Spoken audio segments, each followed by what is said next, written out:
톨스토이의 이야기 가운데 나오는 이야기입니다. 오늘 우리 재화공인 할아버지가 있었습니다. 그는 늘 예수님을 만나보고 싶어 했습니다. 그렇게 나이가 들면 자기가 살 날이 얼마 남지 않기 때문에 죽음에 대한 소망이 있습니다.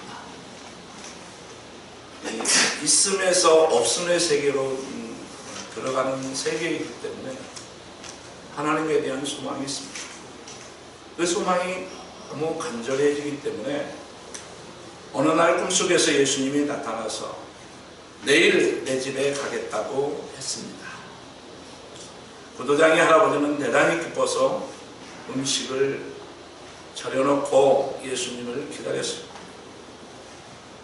그러나 예수님은 오시지 않고 한 번은 거지가 오고 또 한 번은 총수고 영감이 오고 저녁 때는 사과장수 아주머니가 왔습니다.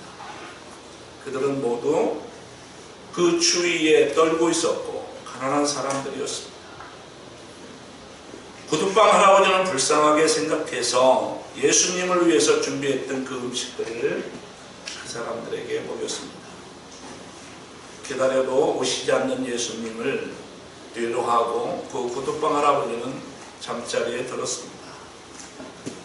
꿈속에 예수님이 다시 나타나셔서 이렇게 말씀하셨습니다.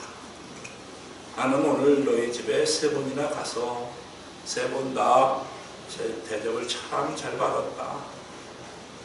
참으로 너는 내가 사랑하는 사람이다. 내 이웃에 사는 보잘것없는 사람을 대접하는 것이 곧 나를 대접하는 것이다. 우리는 하나님의 뜻이 무엇인지 아는 게 중요합니다.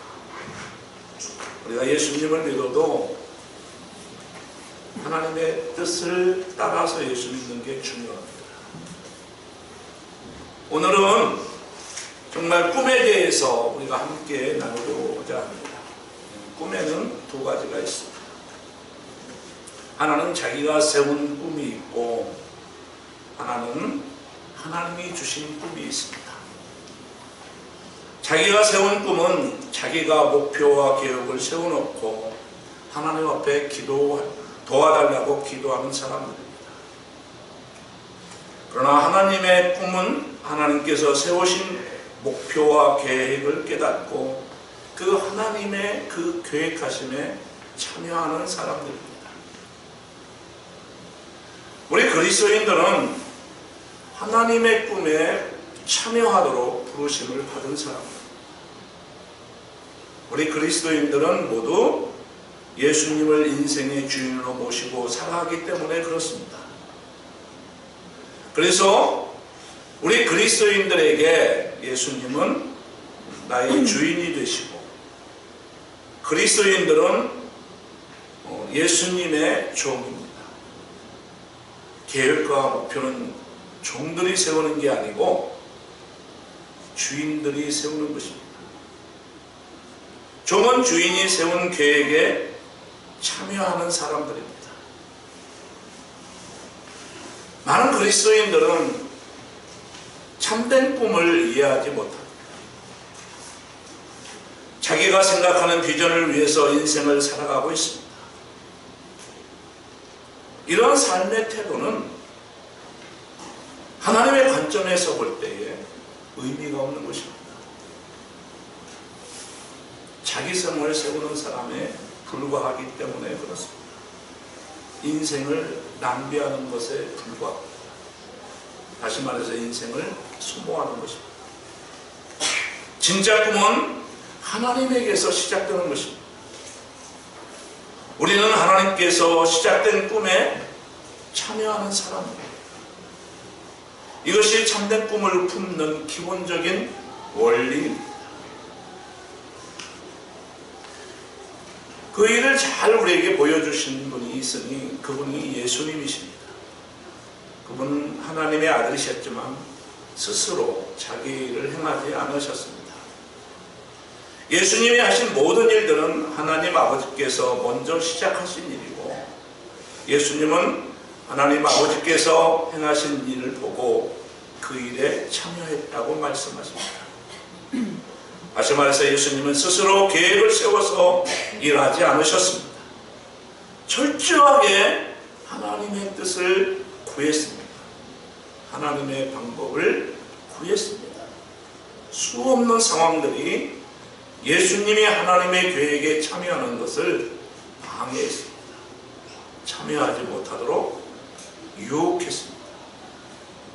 그래서 사단은 광야에서 기도하고 돌아오시는 예수님을 가지고 떡으로 유혹하고 명예로 유혹하고 권력으로 유혹하고 하나님의 계획에 참여하지 못하도록 내 방식대로 네가 원하는 삶을 살라고 예수님을 유혹했습니다.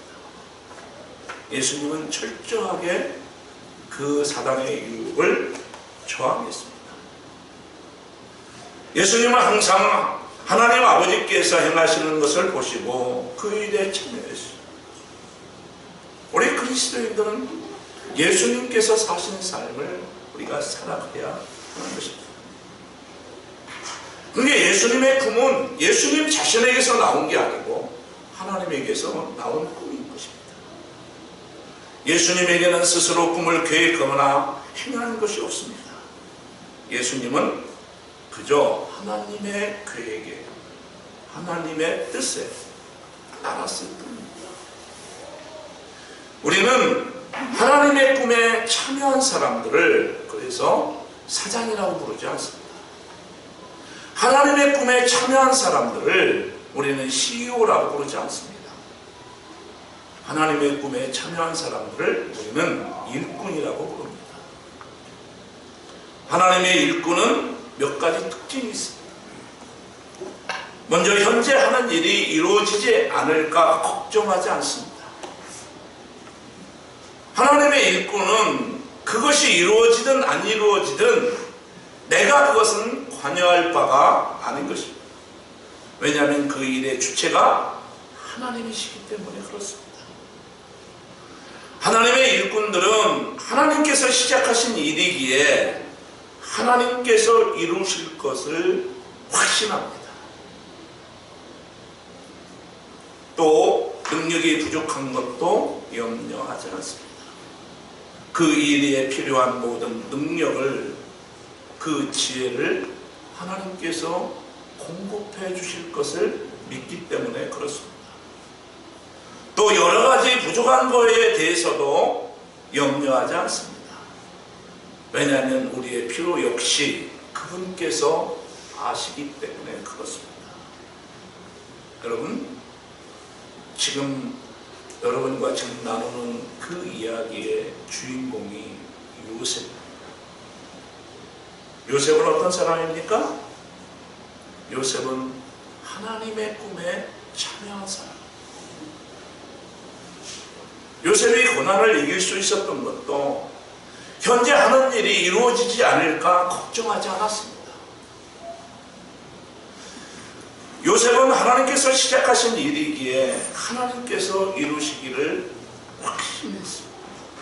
부족한 것도 염려하지 않았습니다. 그 때와 방법은 하나님이 결정하시기 때문에 그렇습니다.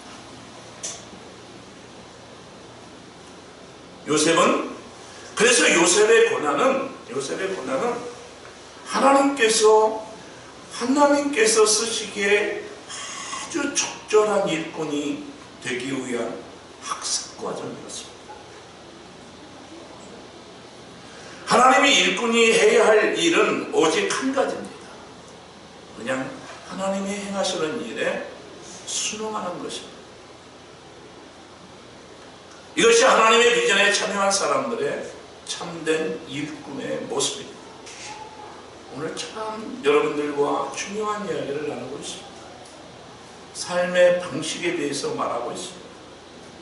내가 겪고 있는 혼란과 갈등의 문제에 대해서 오늘 말씀을 나누고 있는 것입니다. 오늘 이 말씀을 통해서 내 인생이 총정리가 되는 그런 시간이 되기를 주의 이름으로 축원합니다. 지난주에 우리가 하나님과 아브라함이 언약을 맺는 장면을 보았습니다. 창세기 15장 12절에서 15절을 보니까 하나님께서 아브라함에게 큰 갈등이 있었습니다. 자기의 나이가 들어가고 하나님의 약속이 내 안에서 이루어질 것이 희박해 보였습니다. 왜냐하면 아내의 태는 말라가고 자기는 나이가 들어서 아이를 생산할 능력을 상실했어요. 자기 자녀에게 자기에게는 자기의 후세를 맡길, 유업을 맡길 사람은 자기의 몸에서 나온다는 가능성은 합리적으로 그건 불가능해 보였습니다. 아브라함의 그 의심은 합리적인 의심, 무모한 의심. 그래서 자기의 수하에 있는 양자 엘리에셀을 통해서 그 자기의 유업을 물려주고자 했습니다. 이런 절망에 빠져 있을 때 하나님께서 아브라함을 데리고 밤에 밖으로 나가십니다. 그리고 하늘을 보여주면서 아브라함에게 다시 한번 내가 너와 맺은 언약을 환기시켜요. 내가 밤하늘의 별들과 같이 너희 자손들이 창대하리라. 그리고 내가 서 있는 이 땅을 내가 너에게 줄 것이다.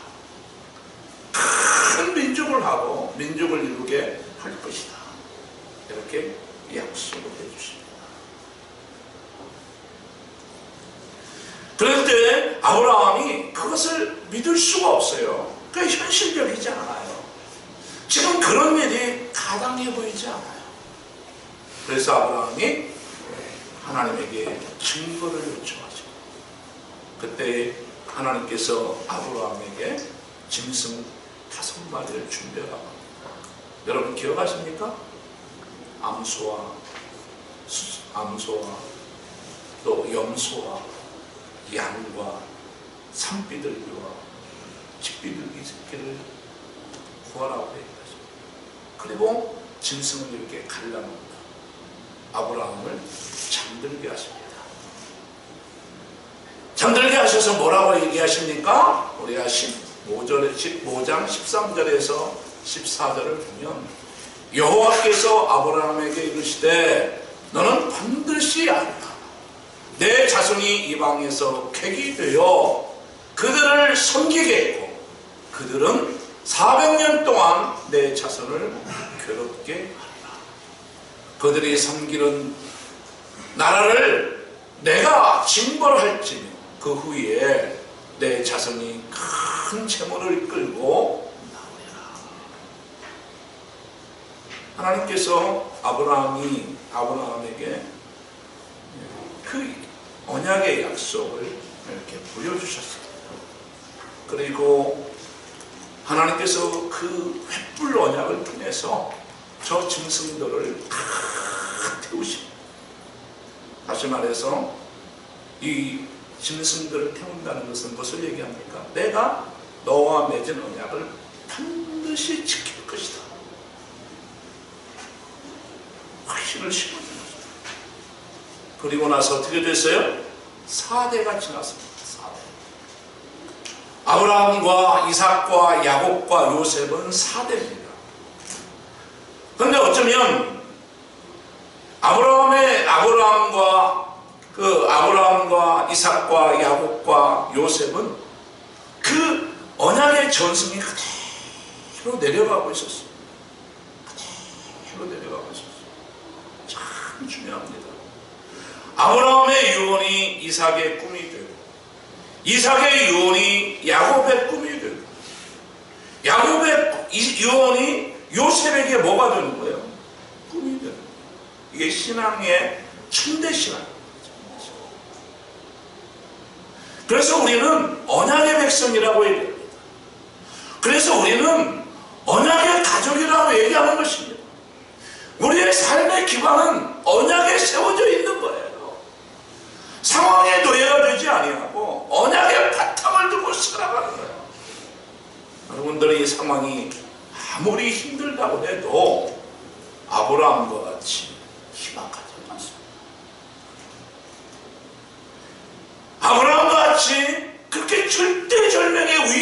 쉽지 않습니다. 사라가트가 말라버렸어요. 자기 씨가 생산할 능력이 없는 가운데에서도 하나님의 언약을 믿으라는 거예요. 참 놀랍지 않습니까? 이제 요셉이 17살이 되었어요. 우리 2절 한번 같이 읽을까요? 시작. 야곱의 족보는 이러하니라. 요셉이 17세 소년으로 그의 형들과 함께 양을 칠 때에 그의 아버지 아내를 비라와 실바의 아들들과 더불어 함께 있었더니 그가 그들의 잘못을 아버지에게 말하더라. 요셉이 아브라함과 맺은 그 언약이 4대 만에 그 일을 실현해 나가는 그 과정을 지금 설명하고 있는 거예요. 요셉이 17세였어요. 17살 먹은 요셉을 하나님께서 찾아가셨어요. 요셉은 하나님의 꿈을 위해서 부르심을 받은 사람이었습니다. 요셉은 꿈을 꾸었어요. 그 꿈을 자기 혼자만 간직하지 않았어요. 그 꿈을 누구에게 얘기했어요? 다른 형들에게 말했어요. 그리고 아버지에게 말했어요. 저는 생각해 보았습니다.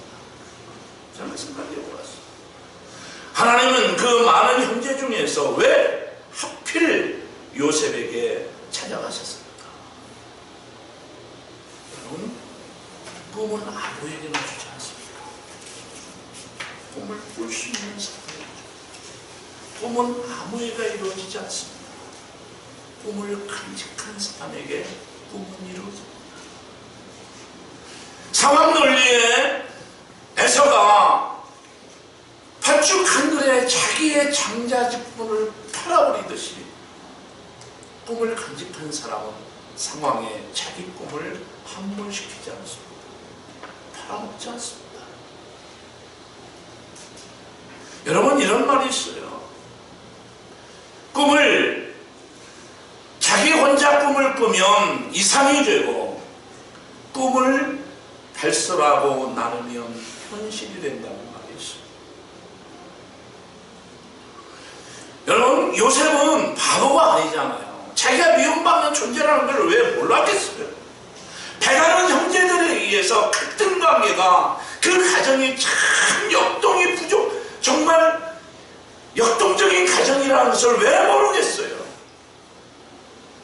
이 이야기를 하면 형들이 자기를 더 미워할 것을 왜 몰랐겠어요? 그럼에도 불구하고 요셉은 그 꿈을 형들에게 말합니다. 그럼에도 요셉은 형들에게 자신의 꿈을 있는 그대로 얘기를 해요. 어쩌면 꿈은 자기가 소유하면 이상이 되고 꿈은 그것을 말하면 현실이 된다는 것을 요셉은 알았는지도 모르겠어요.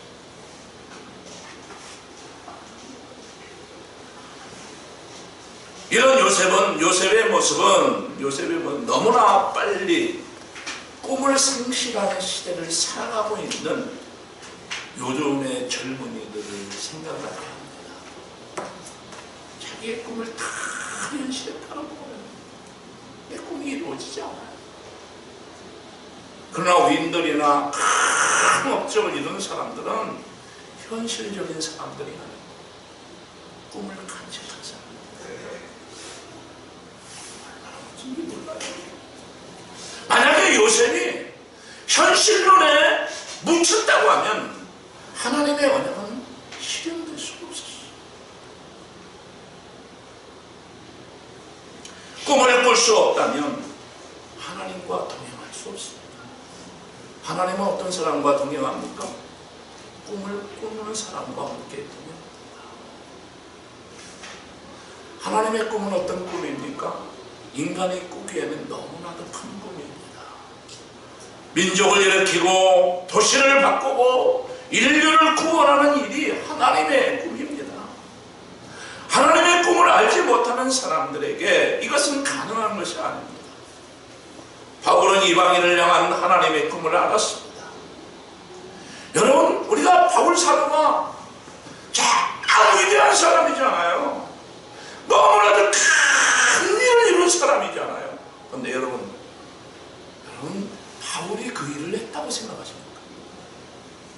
쓰였습니다. 바울은 하나님의 그 섭리와 하나님의 뜻에, 하나님의 꿈에 참여한 사람일 뿐입니다. 인간으로서 그 일을 이룰 수가 없어요. 어떻게 그 지중해 연안, 그 지중해 연안을 다 복음의 씨앗을 뿌릴 수가 있겠어요. 그의 마음을 주관하시고, 그의 언어를 주관하시고, 그의 생각을 주관하시고, 그 고난을 감당케 하시고. 이거 누가 하신 겁니까? 하나님이 하신 거예요. 브리스길라와 아굴라를 만나게 하시고, 디모데를 만나게 하시고, 그에게 그 고난을 이길 만한 담대한 믿음을 누가 주십니까? 하나님이 주십니다. 요셉이나. 그래서 하나님의 사람들은 어떤 사람이에요? 하나님의 꿈에 참여한 사람들이에요. 나는 저와 여러분들이 그런 사람이 되기를 주의 이름으로 축원합니다. 축원합니다. 여러분, 사람은 꿈을 가진 사람을 싫어합니다. 여러분, 꿈을 가진 사람은 근본적으로 사람들은 싫어합니다. 요셉의 꿈의 이야기를 들었을 때에 형들의 반응이 어떤 것이었습니까? 형들이, 요셉의 꿈은 그래요. 요셉의 꿈은 형들의 곡식단이 요셉의 곡식단에 전환한 것이었어요. 이런 것을 자기의 꿈속에서 보았다고 했을 때에 형들이 어떻게 합니까? 아주 경로했어요. 인정할 수가 없었어요. 그 꿈에 대해서, 그 꿈이 사실은 아예 관심이 없었던 게 아니라, 정말 그렇지 않아도 미운데 그 곡식단들이 자기를 향해서 전한다는 그 자체가 인정할 수가 없었던 거야. 인정할 수가 없어.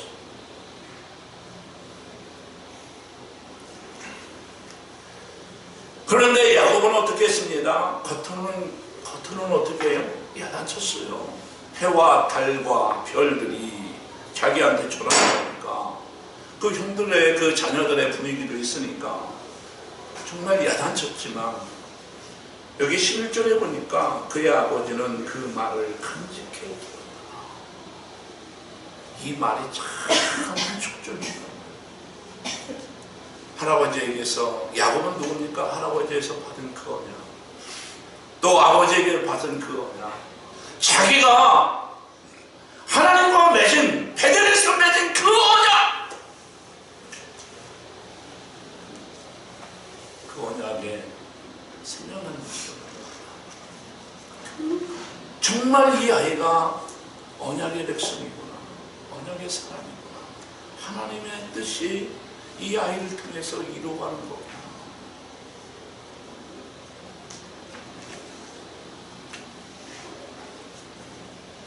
여러분, 아버지 야곱은 꿈이 하나님의 언약이라는 사실을 알고 있었어요. 그래서 한쪽 마음에는 요셉의 꿈 이야기를 담아두었습니다. 하나님은 오늘날도 하나님의 꿈을 간직한 사람을 찾습니다. 참 어렵습니다. 제가 목회하면서 이 사람일까? 이 사람일까? 하나님의 꿈을 간직한 사람 찾기가 쉽지 않습니다. 다 현실론에 무너져 버려요. 다 현실론에 그 언약을 다 팔아먹어요. 나는 저와 여러분이 하나님의 언약, 하나님의 꿈을 담은 사람이 되길 바랍니다. 왜 우리는 요셉의 이야기에 주목해야 합니까? 아주 중요한 이야기를 하고 있어요. 우리 인간은 단지 동물과 다른 게 뭐예요? 동물들은 그 히어 나우 여기에만 관심이 있어요. 그냥 단지 현실에만 관심이 있어요. 그런데 우리 인간은요, 현실에만 관심이 있지 않아요. 이런 말이 있어요. 나이 40이 되면 모두가 역사학자가 된다. 나이 50이 되면 모두가 종교인이 된다는 말이 있어요. 깊게 생각하세요.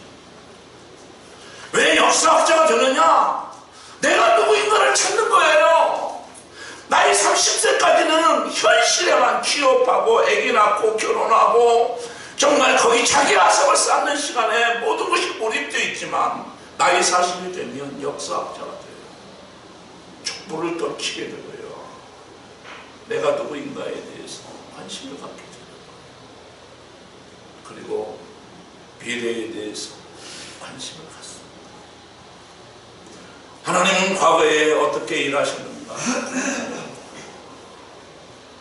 그래야 하나님께서 미래에 어떻게 일하실지를 알 수 있기 때문에 그렇습니다.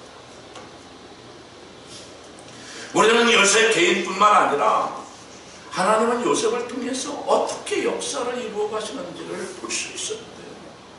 그냥 단순하게 하나의 이벤트, 사건의 이야기가 아니란 말이에요. 이 오늘 읽은 그 이야기, 우리가 지금 말씀을 이야기하면 하나님께서는 역사를 어떻게 진행해 가시는가, 어떻게 계획을 세우시고 그걸 어떻게 성취해 가시는가, 이것을 우리가 잘 볼 수 있어요. 언약의 백성들은 과거에 어떻게 살았는가, 언약의 백성들은 미래를 어떻게 살아야 하는지 요셉의 이야기는 우리에게 그것을 보여주고 있어요. 우리가 어디에서 와서 어디로 가는지를 알려면 하나님의 구원의 역사를 알아야 돼요. 왜냐하면 인간이 과거의 역사나 미래의 사회의 전망에 대한 관심을 기울이는 것은 우리가 인간이기 때문에. 우리가 동물이 아니고 우리가 짐승이 아니고 인간이기 때문에 우리는 어디로 와서 어디로 가는지 우리 집 키우는 강아지가 그걸 고민하겠습니다. 오늘 여기에서 나에게 주인이 어떤 맛있는 것을 줄까? 거기에만 관심이 있잖아요. 근데 우리 인간들은 그거에 만족하지 않아요. 우리는 어디로 가서 어디로 가는가? 나이가 들면 우리 톨스토이의 그 이야기에서도 그 구두방 할아버지가 예수님을 만나기를 원할 게 뭐예요? 이제는 나는 어디로 와서 어디로 가는가? 나이가 들면 그런 생각에 빠지게 돼요. 인류의 역사는 어떤 방향으로 운동하는가? 여러분, 인문학을 공부하다 보면 역사 철학이라는 과목이 있어요. 이 역사 철학에서 다루는 것 중에 하나가 인류의 역사는 진보하는가, 퇴보하는가, 아니면 그냥 순환하는가, 이런 걸 공부하는 학문을 역사 철학이라고 해요. 어떤 사람은 인류의 역사가 더 좋은 방향으로 나가고 있다고 해요. 진짜 그렇잖아요. 미개 사회에서 문명 사회, 신화 사회에서 이성 사회, 억압적인 사회에서 해방된 사회. 여러분, 그래서 과거보다는 지금보다 더 나은 시대로 나간다고 믿는 사람들이 있어요. 그것을 우리는 진보 역사관이다, 이렇게 얘기해요. 역사는 자꾸 바뀌어요. 그러니까 진보파들은요, 진보에 대해서 목숨을 걸어요. 그게 인류가 사는 길이라고 생각하는 거예요. 진짜 그렇잖아요. 여러분, 그렇지 않나요? 미개 사회가 문명 사회가 되고 우리나라 같이 막 억압 사회가 어떻게 돼요? 민주 사회가 되고, 전에 우리가 살았던 시대의 신화 사회에서 이성 사회로 발전합니다. 이런 것들을 진보 사건이라고 그래요. 왜 그 사람의 진보파들이 목숨을 걸고 막 진보 운동을 펴는지 아시겠어요? 노동운동도 진보, 뭐 이렇게 여성운동도 진보. 그래서 전통을 다 깨버려요. 반면에 어떤 사람들은 인류의 역사가 퇴보한다고 믿어요. 여러분, 인류의 이기심이 더욱 고조가 돼서 사회가 되면 될수록 가정의 해체율이 점점 더 높아져. 감옥이 더 많아져. 범죄가 더 잔인해져. 전쟁 물자가 더 많아져. 인간성이 다 상실되어지고 역사가 발전합니까? 우리가 3만 불이 되고 4만 불이 되면 우리가 더 좋아질 것 같습니까? 그런 사관을 태보 역사관, 태보 사관. 성경은 뭘 얘기할까요? 태보 사관. 그걸 종말론이라고 해요. 결국은 인생. 점점 이기심이나 문명의 이기에 의해서 종말을 향해서 가고 있다. 우리는 그걸 봐야 돼요. 그걸 봐야 돼요. 그래서 이 진보사관을 믿는 사람들, 퇴보사관을 믿는 사람은 아니다. 인간은 흥망성쇠를 향해서 이게 돌고 도는 것이다. 우리 동양신화, 동양의 역사관이잖아요. 돌고 도는 거야. 돌고 도는 물레방아 신세. 우리는 그 사관에 젖어 있어. 뭐 인생에 선한 거 있어? 남들도 다 그렇게 살았잖아. 나라고 알고 있어? 내가 의식하지 않지만 내 머리를 장악하고 있고 지배하고 있는 이데올로기가 우리의 그런 사관이에요. 우리는 종말론이 없어요. 그냥 예수님도 그 일의 하나의 도구일 뿐이에요. 또 하나 얘기할까요? 우리는 이게 기독교에서 뭐냐요? 직선에 또 순환론을 얘기하고 우리는 인류의 역사가 이렇게 지금 이제 종말을 향해서 가고 있어요.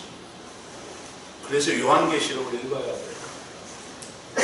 요한계시록을 읽으면 인류의 파국이 어떻게 오는지 아주 적나라하게 나타나 있어요. 지금 우리 신앙생활을 얘기하는데 역사관 얘기하는 거 똑같아요. 그런데 여러분들 진짜 역사를 움직이는 힘이 뭐냐?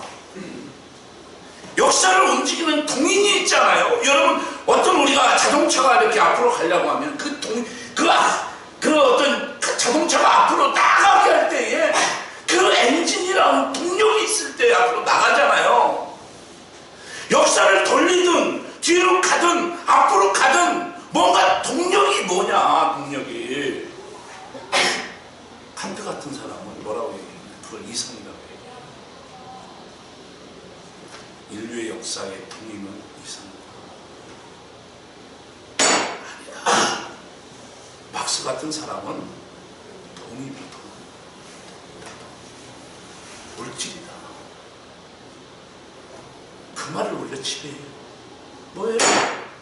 우리가 막 아이들을 아주 고학력으로 만들고 아이들을 막 그냥 다들 고학력 시대를 살아가는 건 뭐예요? 이성의 힘을 믿는 거예요. 그 학력이 우리의 신분을 바꿔줘. 거기엔 또 무엇이 잘하고 있어요? 학력이 높으면 돈이 많아져. 물질사관이 우리를 지배하고 있어요. 근데 요셉의 이야기는 그걸 말하잖아요. 우리가 믿는 역사관은 어떤 거냐? 하나님에 의해서 이 역사가 움직여요. 그래서 저번에 얘기한 히스토리, 역사는 하나님의 이야기다. 지금 이제 우리가 아주 중요한 공부를 하고 있어요. 지금 요셉은 어떻게 해요? 요셉이 한 일이 아무것도 없어요. 그 사람이 뭐 공부를 더 훌륭한 사람이 되기 위해서 뭐 정말 우리 가문을 더 훌륭한 가문으로 만들기 위해서 공부했다는 얘기도 안 나오고 돈을 더 많이 벌려고 했다는 얘기도 나오지 않아요. 그냥 꿈 얘기했는데 어떻게 해요? 감옥 가고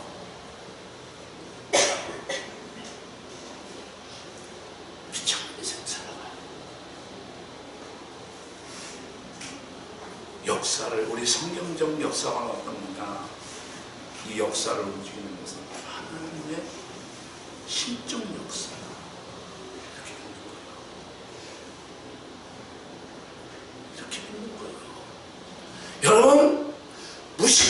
신앙생활도요, 제대로 신앙생활 할 수가 없는 거예요. 감정에 따라서 신앙생활 할 수밖에 없는 거예요.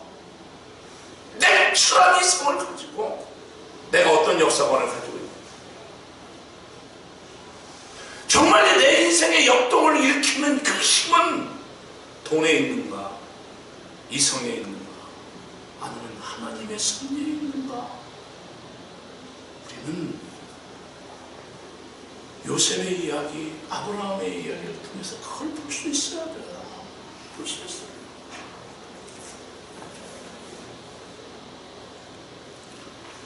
요셉은 어떻게 했어요?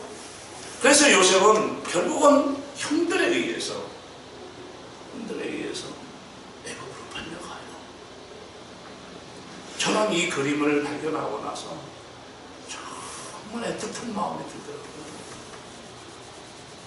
참 애틋한 마음.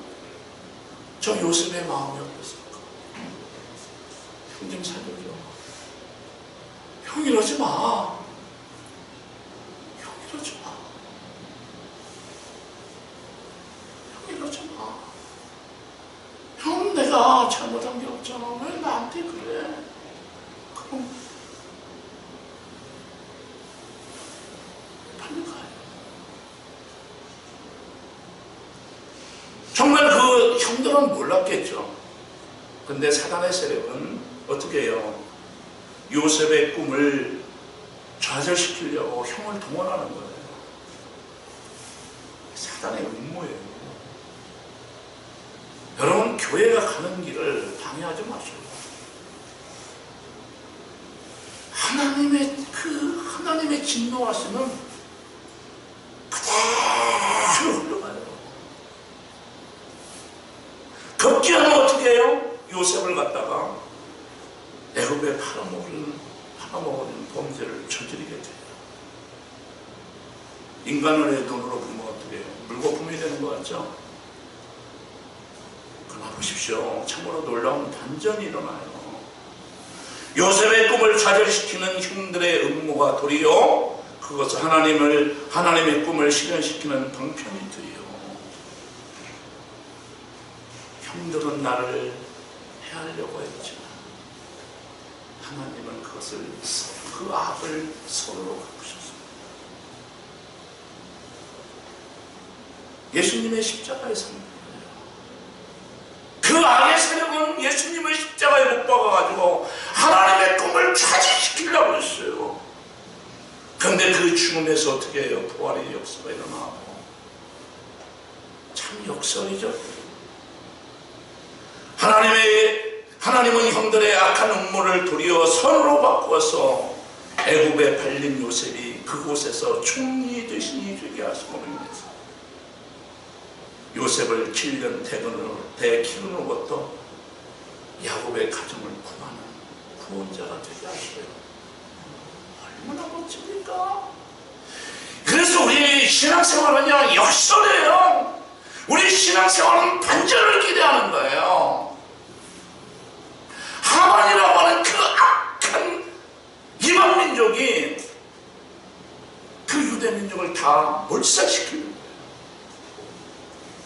그런데 하나님께서 에스더를 통해서 어떻게 그 사단의 계획을 반전의 기회로 삼잖아요.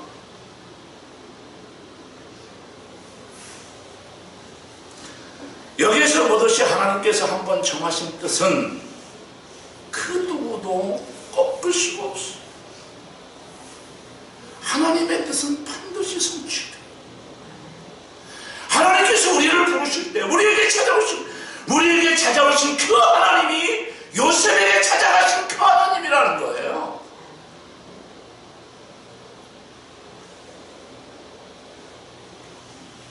하나님께서는 야곱의 가정을 구원하시기 위해서, 아니면 정말 아브라함과 4대 천의 진주할아버지와 맺은 그 언약을 실현시키기 위해서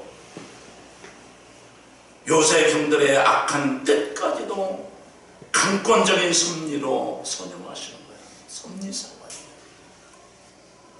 칸트가 아무리 위대해도, 막스가 아무리 위대해도 그들은 잘못 보는 거예요. 하나님의 역사에 돌리는 역사를 움직이는 힘은 하나님의 섭리예요.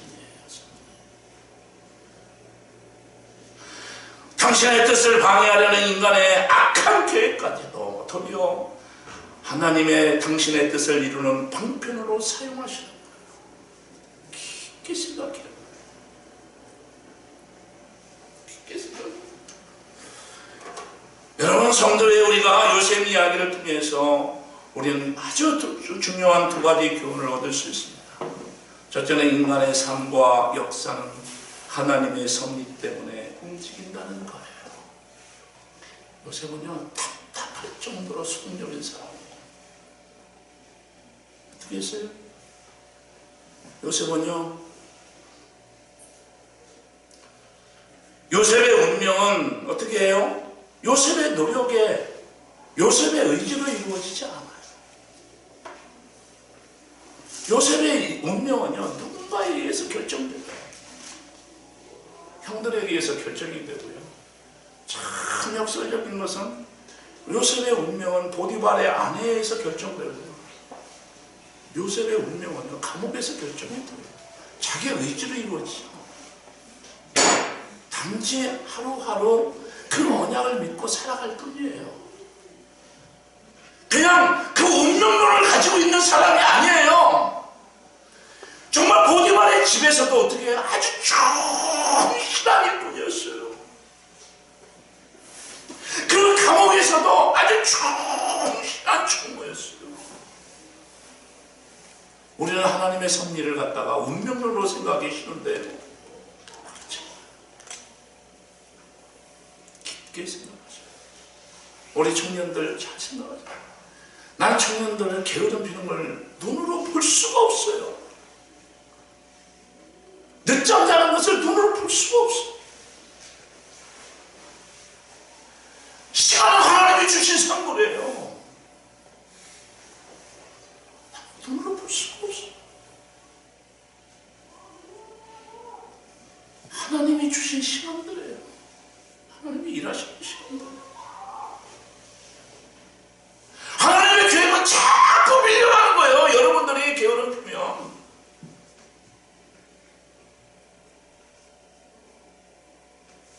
창원에서도 개미에 가서 배워라. 개미한테 가서 배워라. 저는 개미보다 강아지가 낫잖아요. 강아지한테 많이 배워요. 참 믿음이 있구나. 참 믿음이 있고. 너무 그 강아지가 고마운 게 뭐냐면 주인을 믿어준다는 거예요. 아무런 힘이 없잖아요. 믿어줘요. 하나님의 믿음이 없이는 하나님을 기쁘시게 하지 못한다는 것을 강아지를 통해서 배운다니까요. 믿어줘요. 자기를 책임져 줄 것을 믿어줘요.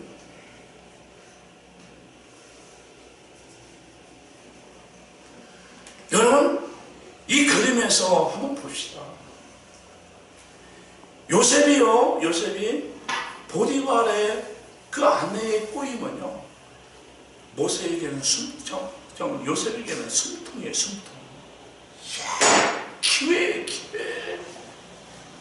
보디발의 아내의 약점만 딱 쥐고 있으면요, 보디발의 인생은 전부 숨통에 덮단듯이 나갈 수 있어요.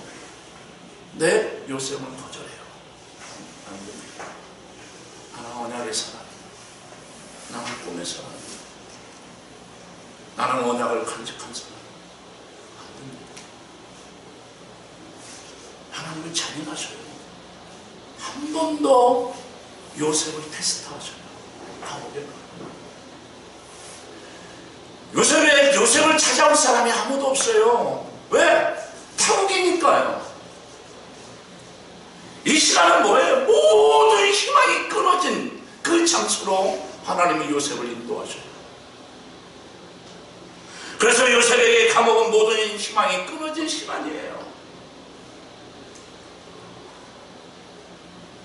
그럼에도 불구하고 좌절하잖아요.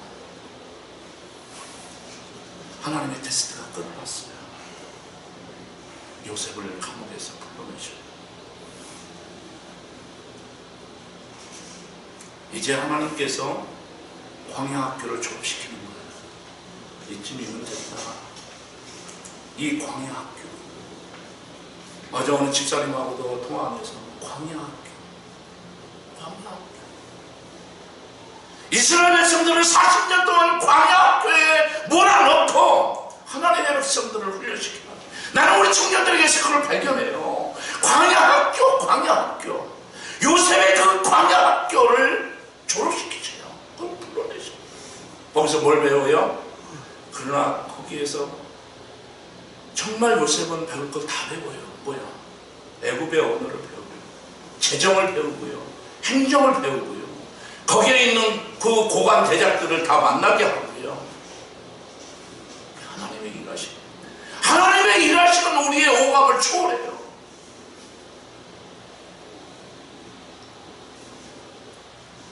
견뎌라. 견딜 만큼 인생의 무게감은 더 깊어진다. 견뎌라. 견딜 만큼 인생의 깊이는 더 깊어진다. 그런 면에서 보면 우리의 고난은 하나님의 선물이에요.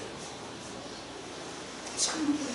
오늘 아침에 일어나서 페이스북을 딱 틀었는데 그 페이스북에서 선물이 왔어요.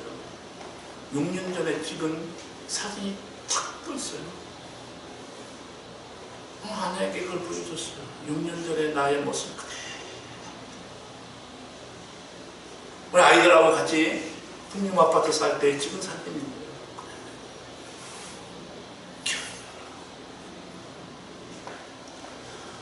오늘 또 하나님께서 우리에게 주시는 말씀, 교훈은 뭐냐? 하나님께서 그 자신의 섭리를 실현할 주인공으로 요셉과 같이 의롭고 충성한 꿈을 이루실 하나님을 믿는 자를 택하셨다. 저는 믿습니다. 하나님은 꿈을 담는 담지자를 찾으신다는 거예요. 하나님이 사람을 만나기 위해서 찾아오시면 그곳에는 반드시 이유가 있어요. 요셉의 꿈 속에도 사실은 하나님이 그렇게 꿈으로 찾아오신 이유가 있어요. 꿈은 뭐예요? 하나님의 계획하심. 하나님의 계획하심. 어떻게 보면 요셉과 같은 한 인물을 만나기 위해서 하나님은 어쩌면 4대를 기다렸는지도 몰라요.